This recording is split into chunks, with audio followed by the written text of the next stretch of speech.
بنگلور کے قریب میں ایک بستی ہے 60-70 کلومیٹر کے فاصلے پر، تمکور شہر ہے، اور ایجوکیشنل لائف کے اعتبار سے وہ بہترین شہر ہے، وہاں زبردست تعلیم ہوتی ہے۔ وہاں کے رہنے والے مولانا خالد بیگ صاحب ہمارے محبت والے ساتھیوں میں سے ہیں، ندوۃ العلماء لکھنؤ سے فارغ ہیں۔ حضرت مولانا علی محمد ندوی رحمۃ اللہ علیہ نے اپنی حیات میں ان کو کہا کہ مولوی خالد آپ اسلامک اسکول بناؤ، کہ حضرت اسکول میں پڑھا ضرور ہوں لیکن اسلامک اسکول سے مراد کیا ہے؟ کہ دیکھو 2 طرح کے اسکول ہوتے ہیں، ایک مسلم اسکول اور ایک اسلامک اسکول۔ مسلم اسکول وہ ہے جس میں پڑھنے اور پڑھانے والے مسلمان ہوں، اور اسلامک اسکول وہ ہے جس میں پڑھنے اور پڑھانے والے اسلامی مزاج کے ہو۔ دونوں میں فرق ہے۔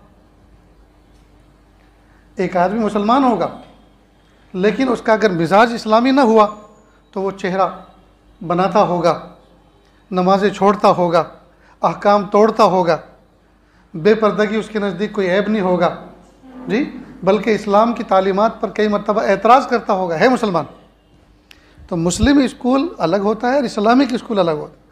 تو حضرت جب آپ نے یہ فرمایا ہے تو مجھے آپ 2 سال کا ٹائم دیں، میں ذرا اس کو مزید سمجھ لوں، اس پہ اسٹڈی کر لوں۔ بہت اچھا۔ 2 سال میں انہوں نے 3 سلیبس پڑھے، امریکہ کا، یورپ کا، انگلینڈ کا، اور تیسرا مصر کا۔ مصر اس اعتبار سے کہ یہ مسلم ملک ہے، یورپ اس اعتبار سے کہ وہ عیسائی ملک ہے، اور امریکہ اس اعتبار سے کہ یہودیوں کا اثر ہے۔ تینوں سلیبس کو سامنے رکھ کے انہوں نے اسٹڈی کی۔ ایسا لگا ان کے کہنے کے مطابق جیسے ابلیس انسانی شکل میں بیٹھا ہو اور 3 اسٹوڈنٹ بٹھائے ہوں، ایک عیسائی، ایک یہودی اور ایک مسلمان، اور کہا لکھو۔ تو لکھوانے والا ابلیس، لکھنے والے 3 شخص اپنے اپنے انداز میں لکھا، لیکن مقصد وہی لکھا جو ابلیس لکھوا رہا تھا۔ کہا تینوں سلیبس پڑھنے کے بعد کچھ بھی فرق نظر نہیں آیا، سب میں اللہ سے دوری، مذہب سے بیزاری، دین سے بیزاری، سب کا مقصد ایک تھا۔ مثال کے طور پر انہوں نے ایک مثال دی، مصر کا جو سلیبس تھا اس میں میتھ پڑھایا جا رہا ہے، اور میتھ والے بچے کو ایک مثال دی جا رہی ہے کہ ابراہیم بار میں گیا، بار تو جس میں شراب بیچی جاتی ہے، شراب خانہ، ابراہیم بار میں گیا، فاطمہ نے 3 روپے میں، وہاں روپے کو جنیو کہتے ہیں، وہاں کی کرنسی کا یہ نام ہے، 3 جنیو میں اس نے 1 بوتل ابراہیم کو دی۔ اگر ابراہیم 5 بوتل خریدے گا تو کتنے پیسے دینے ہوں گے؟ تو ہے تو یہ جمع کا حساب، لیکن اس نے اس حساب کے اندر کئی چیزیں سکھا دی۔ ایک تو ابراہیم کا شراب خانے میں جانا برا نہیں، دوسرا فاطمہ نام کی مسلم لڑکی کا بار گرل بننا برا نہیں، تیسرا شراب پینا برا نہیں، خریدنا برا نہیں۔ تو سکھانا تھا حساب، اور سکھا دیا کچھ اور۔ ٹھیک یہی نظام اس وقت ہمارے ماحول میں چل رہا ہے۔ دنیاوی عصری تعلیم کے چکر میں کفر پڑھایا جا رہا ہے، دین سے بیزاری، توحید کے بجائے شرک کی طرف رغبت، یہ سب سکھایا جا رہا ہے، اور ہمارے کانوں پہ جو تک نہیں رہیں گے، ہمیں پتہ ہی نہیں ہے، اس لیے کہ کس کو فرصت ہے؟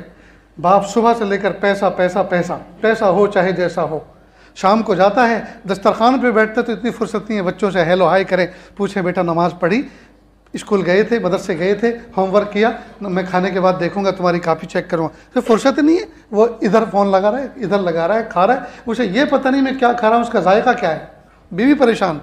اتنی محنتوں سے ہم پکاتے ہیں، ایک لفظ ماشاءاللہ الحمدللہ کا تعریف کرنے کے بھی بہت اچھی چیز بنائی۔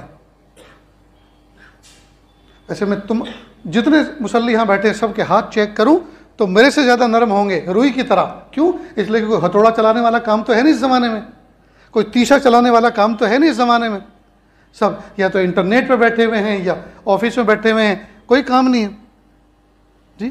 اندر اندر بیکاری ہے، باہر باہر کام بہت ہے، سب کے سب بزی، ہاتھ میں کام کچھ نہیں، بزی سب ہے، دل دماغ سب کے بزی، پیسہ ہو چاہے جیسا ہو، صبح سے لے کر شام تک، شام سے لے کر صبح تک، اور ہمیں اس بات کی فکر نہیں کہ ہمارے بچے کیا کفر پڑھ کے آ رہے ہیں، کیا پی کے آ رہے ہیں، کیا کھا کے آ رہے ہیں۔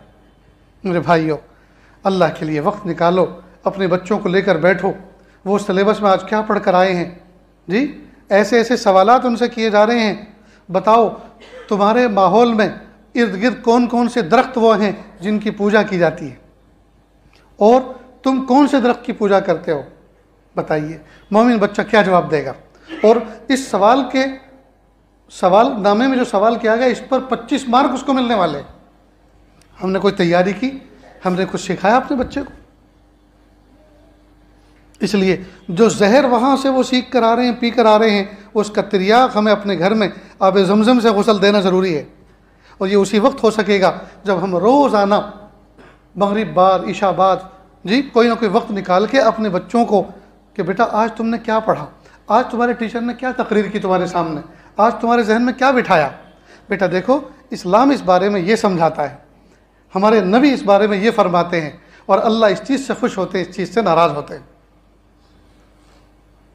اور اس کا آسان حل تو پھر ایک تو یہی ہے کہ ہم اپنے تعلیمی ادارے خود ڈیولپ کریں، جو بنے بنائے ہیں، نئی انرجی صرف کرنے کی ضرورت نہیں ہے، جو بنے بنائے انہی کے اندر نصاب تبدیل کرنے کی ضرورت ہے، اور پڑھانے والے اساتذہ ایسے ہوں جو ایمان کے پکے ہوں۔ اگر وہ کفر بھی پڑھائیں گے، اوپر سے مجبوری کی وجہ سے کفر بھی پڑھائیں گے، تو کفر اور ایمان کو الگ کر کر کے وہ سمجھائیں گے۔